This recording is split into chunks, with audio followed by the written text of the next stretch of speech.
So guys, magluluto po tayo ng chicken bacon ranch. Ito yung aking mga ingredients. Ayan. Pasta. Binoiled ko na yan siya kanina guys. Tapos ito, bacon. Ayan. Luto na yan siya. Ready na yan siya. I-chop later. Tapos, ito yung ating mga ingredients na iba. Your Irish butter. Ayan, cream cheese. Sharp cheddar. Sour cream. And ranch. Dressing seasoning. Tapos, ito. Cream of chicken with herb soup. Tapos, ito pa pala guys. Ayan. Onion. So, magsisimula na tayo.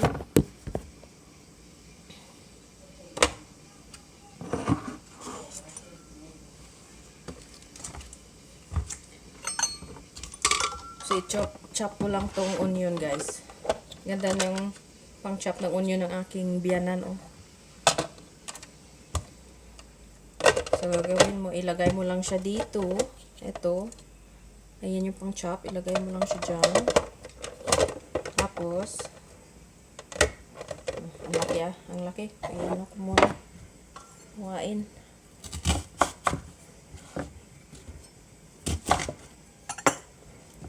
So, ayan, maliliit na siya. So, ganyan lang siya. Tapos,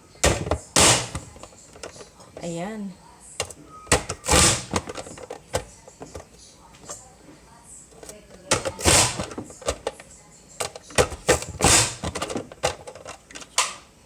So, tapos na yan siya, guys. Ang bilis lang, di ba? Ang bilis lang mag-chop. Ayan. Ready na yan siya, guys.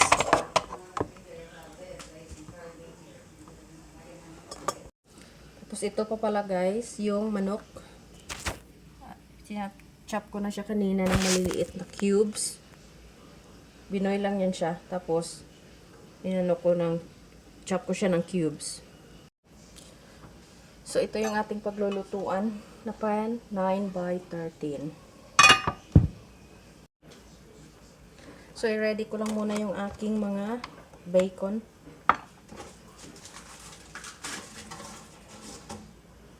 I-chop ko lang sila, guys.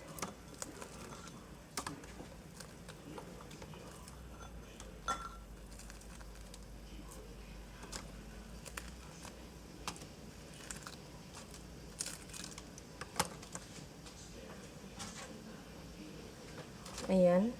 I-chop ko lang muna to.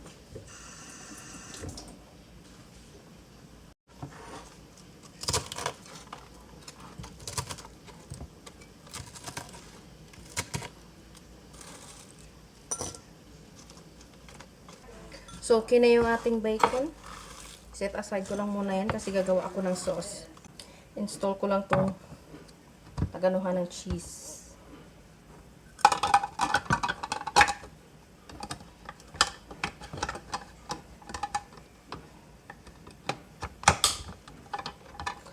Ayan. So, dito tayo mag-grate ng cheese. Ito yung cheese natin. So, ito yung suction niya, guys. Lagay mo siya dyan, tapos i-lock mo lang. Ayan. Ang tigas. Tapos, ayun, hindi na siya matanggal. So, mag-grate tayo ng cheese.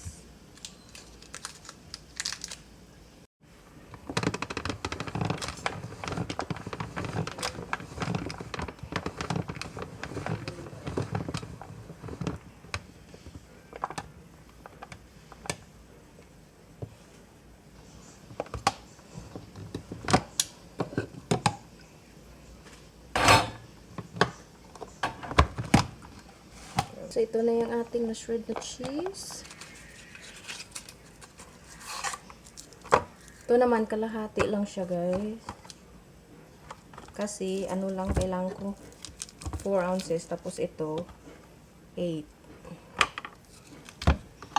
So, kalahati lang yung kunin natin.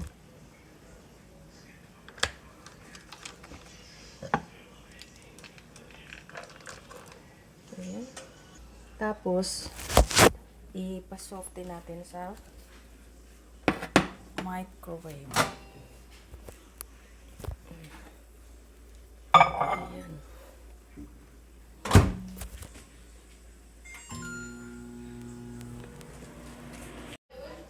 So, gagawa na po ako ng sauce, guys. So, ito na yung aking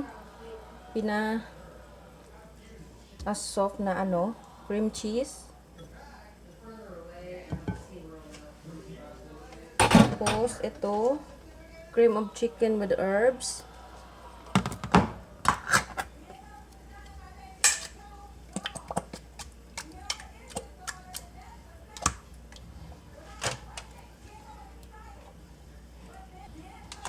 Tapos yung, oh shoot, my goodness, pumasok na.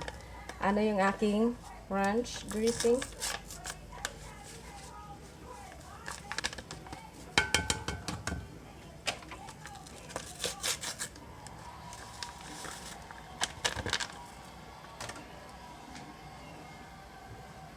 Tapos, meron ako ditong 1/2 cup of milk. At sour cream. 16 ounces to, guys, sour cream.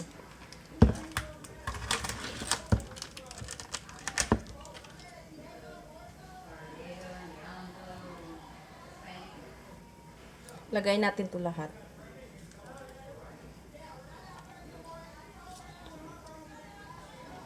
Ayan. So, i-blend lang natin siya.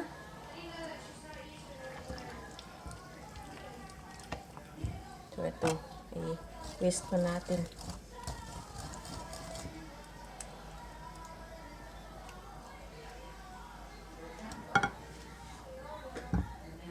Lipat ko yung aking sauce, guys, kasi marami pala ito. Kasi yung pasta ilalagay din siya.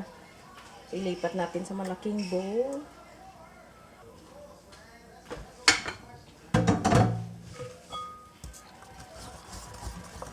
So, ayan, guys, i-mix lang natin ng maigi.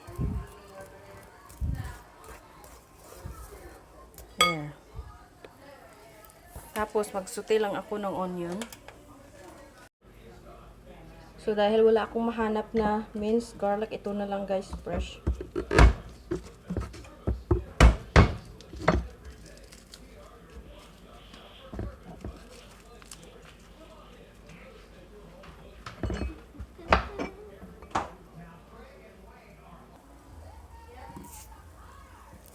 Ayan, guys. Ayan, tunaw na siya. Lang natin yung ating onion. Lagay na rin natin itong garlic. So, i-add na natin itong ating onion, guys, na niluto sa butter. Ayan.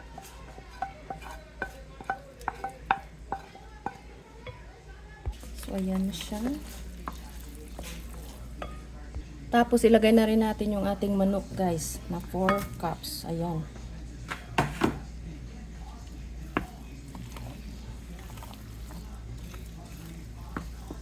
Tapos, kalahati ng bacon na niluto natin kanina. Ayan.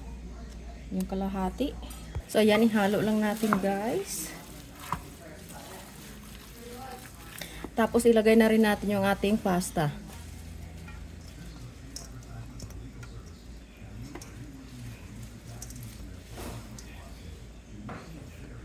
Okay, so ito na ang pasta natin. Mix lang natin sila lahat. Tapos, dagdagan din natin ng 2 cups ng sharp cheddar. Ayan yung 2 cups natin. At mix together lang, guys.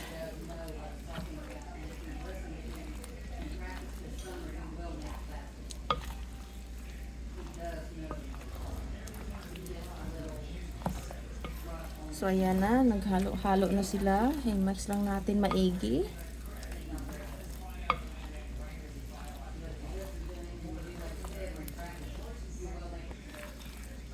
Ayan, okay na yan siya. So, dito po natin siya iluto sa 9 by 13 na pan. I-spray lang natin yung ating pan guys ng Baker's Joy para hindi dumikit.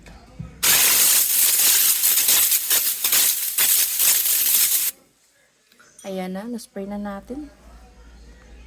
Dahil na-spray na natin guys, ito ilagay na natin yung ating final products.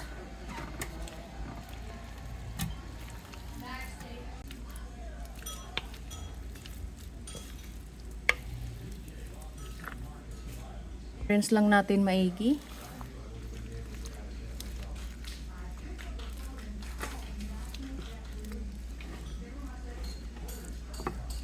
Tapos ilagay natin yung ating tira na cheese na cheddar. Ayan.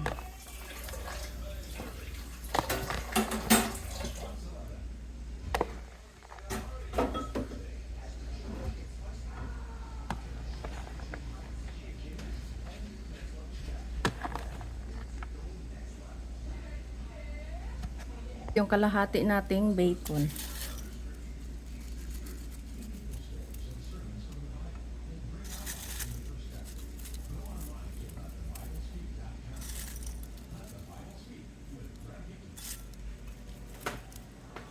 Iluto natin sa oven ng 400 for 15 minutes.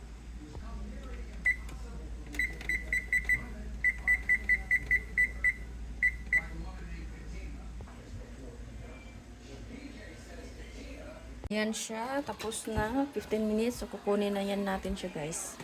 So ayan na ang ating chicken bacon ranch casserole.